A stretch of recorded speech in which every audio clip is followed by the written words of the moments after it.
Hey,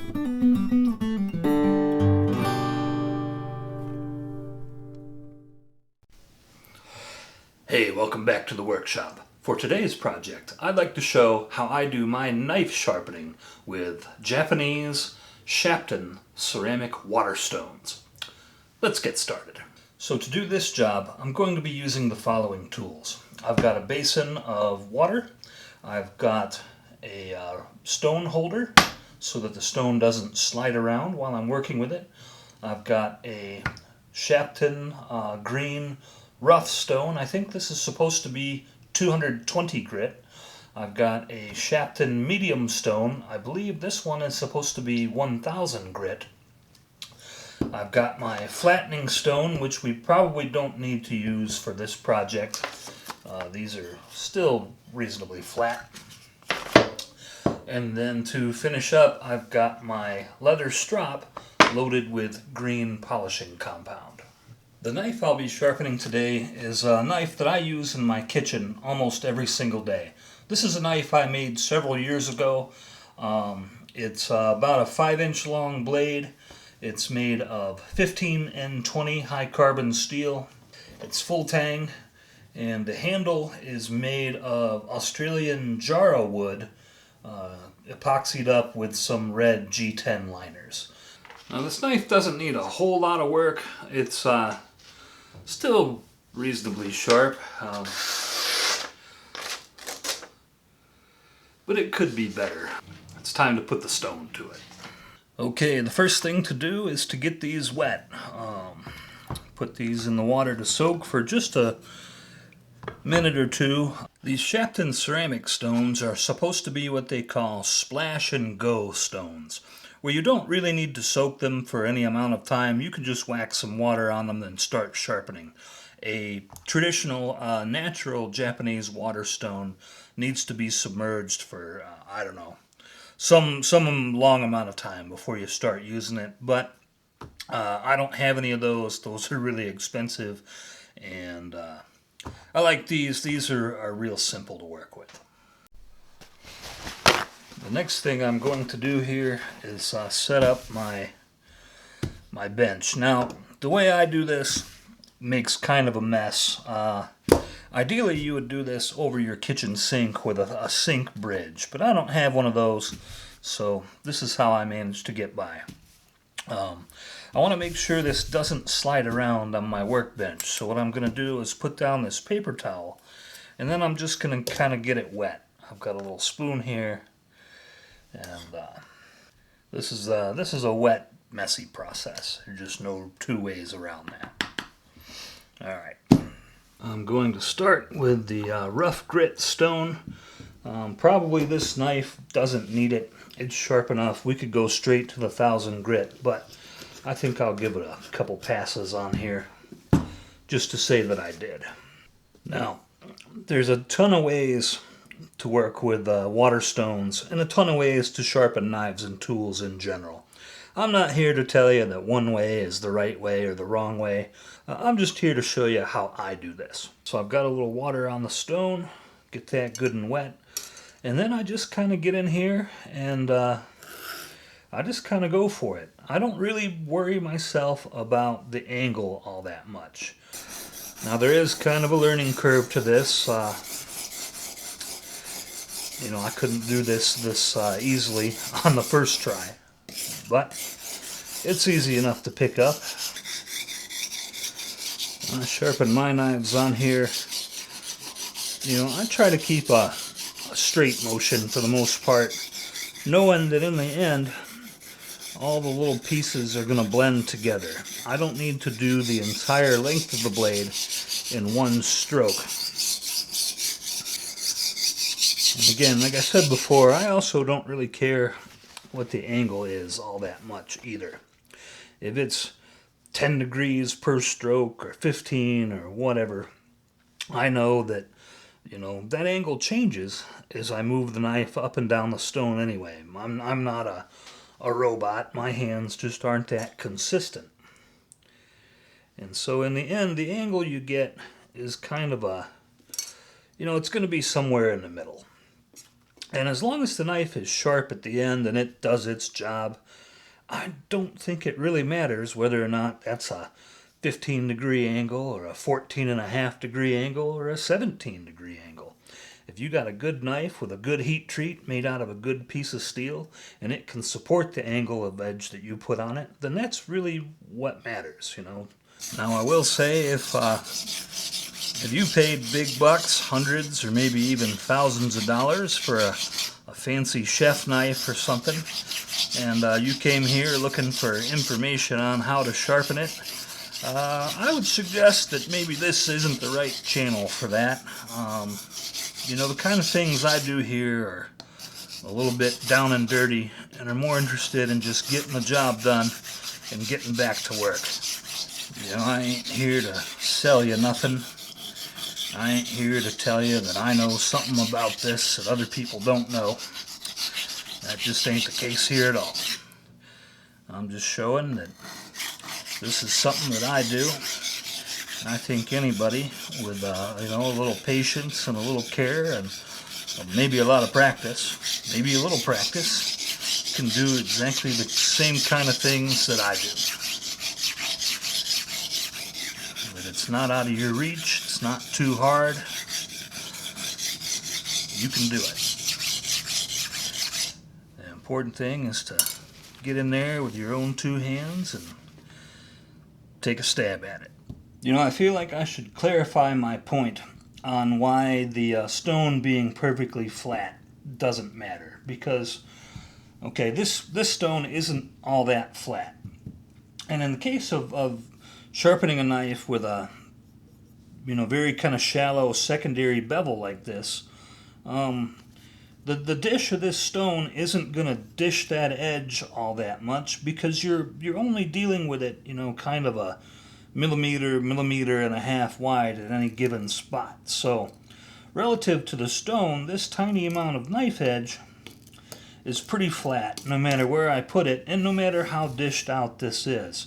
In the end, it's going to work out just fine. But that only works kind of in applications like this. If I were sharpening something else, if I were sharpening, you know, a big chef knife where I had to thin the edge, then having a flatter stone would matter because you'd be working with a much wider, you know, kind of much flatter surface. Say if I was sharpening a chisel and I want to take metal off of this face, you know, that's a 1/2 inch wide. And if I try to run that up and down this stone, that face, which should be flat, is going to end up kind of convexed due to the shape of this stone. So in some applications, yeah, it does matter. But not so much in this application. In fact, I've got an old King combination stone that's really, really worn out. But I know that if I had to, I could still use this stone to sharpen this knife, and it's going to work out just fine. You know, this stone is pretty far gone, but it's still got plenty of useful life in it if you know how to use it. I don't see any reason to come back, you know, with my flattening stone. And if I were to try to flatten this in the way that a lot of people insist it needs to be, man, there just wouldn't really be any stone left. It would take you hours and hours to grind this down. And at the end of the day, you know, I'm just throwing that much stone away. This is usable sharpening life in here that someday I'm going to use for something. And I don't think that it needs to be perfectly flat to do a lot of the jobs that I need it to do. That's probably good for the coarse stone. Let's move over to the finer stone. All right, moving up to the finer grit stone here. A little more water to get us started. So I ran the knife on the coarser stone until I could start to feel a burr develop all along the edge. And at that point I knew that's pretty much as sharp as it needs to be, and it's time to move up to the next stone.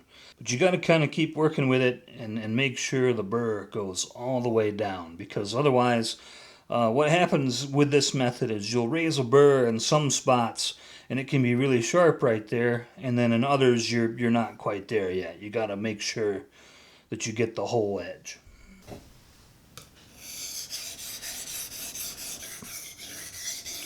One of the other things I should mention that I'm doing here is I'm not putting a lot of pressure on the blade on my forward stroke.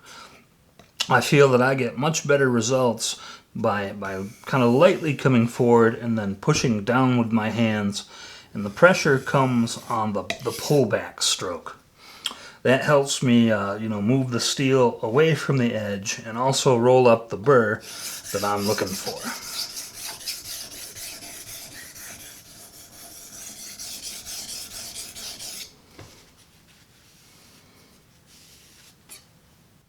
Alright, now you can't see it, but I can feel that there's a good burr over most of the edge from about here forward, but it's missing back here at the back. So what I'm going to do is to address kind of this spot is I'm going to come back here and I'm going to put pressure with these two fingers right here on the blade. So we can focus just on one spot based on where we push.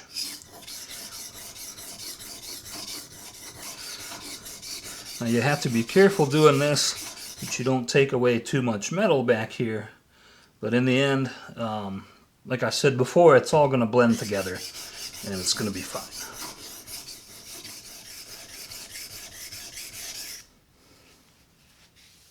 Yep, almost there. Still just a little bit more right here.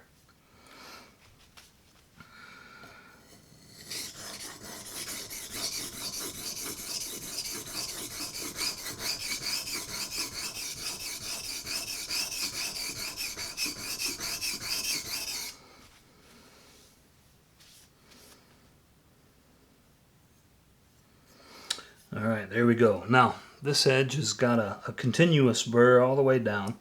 I'm going to give it just a couple more swipes on the other side to break that off and make sure that we raise an even burr in both directions. And at that point, I'm pretty much calling this done. We can move over to the strop. See, people online will tell you that sharpening with water stones, is this ancient and mystical Japanese art. And it's got all these barriers to entry. You gotta train with a master sharpener for 1,000 years, otherwise you're just screwing it up. I don't know, I don't buy into any of that woo-woo mysticism. All we're doing here is sharpening tools. People have been sharpening tools for a long time with all they could, whatever kind of stone or whatever they could get. There isn't anything particularly mystical or magical about one type over another. Sharpening is sharpening. Alright, that's starting to look pretty good. Alright, now it's time to move over to the strop. My strop is just a piece of thick leather that has been glued to a wood paddle I built up. And it's loaded with this Dialux green polishing compound. I don't know what grit this compound is, and for the most part I don't care. Which brings up another point I want to mention. People that get into sharpening and into water stones in particular are going to start asking things like, well, how can you quit at 1,000 grit stone? That's not fine enough. Don't you need a 4,000 grit, a 5,000, 6,000, 8,000, maybe even a 14,000 grit stone? They do make those. You can get them, and I'm sure they're great. But I don't think that I need that high of a grit to make this tool do the job that it needs to do. Alright, for my stropping technique, obviously you definitely want to only pull, this way. Don't cut into your strop. That's kind of rule number one. But then for doing this, I push very hard. Some guys want to put their knife on here and they want to strop it the way you'd strop a straight razor, where you're going very light and you're going very fast. I think for a knife, you're better off going slow and being very firm with it. Not only is the edge much, much thicker than your straight razor, but because it's thicker, it's also tougher. So you can get more work done by pushing hard into your strop, and the knife edge can take it, where your straight razor edge might chip if you push that hard.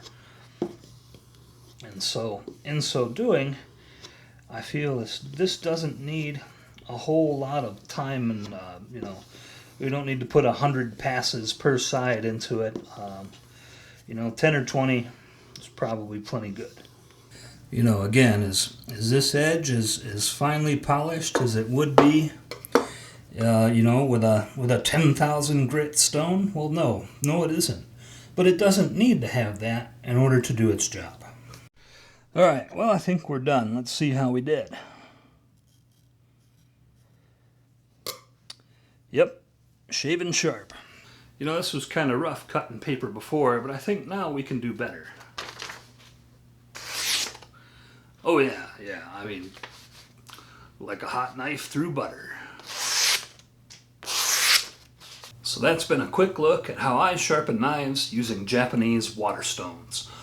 Before I go, I'd like to leave you with just one thought, and that is that working with Japanese water stones is not as difficult as some people on the internet would lead you to believe. I urge you to get a stone and get a knife and just dive in and give it a try. I think you'll find that with a little practice, you're going to be real happy with the results. So I hope you found that interesting, and I'll be right back here in the workshop with another video just as soon as I can. See you then.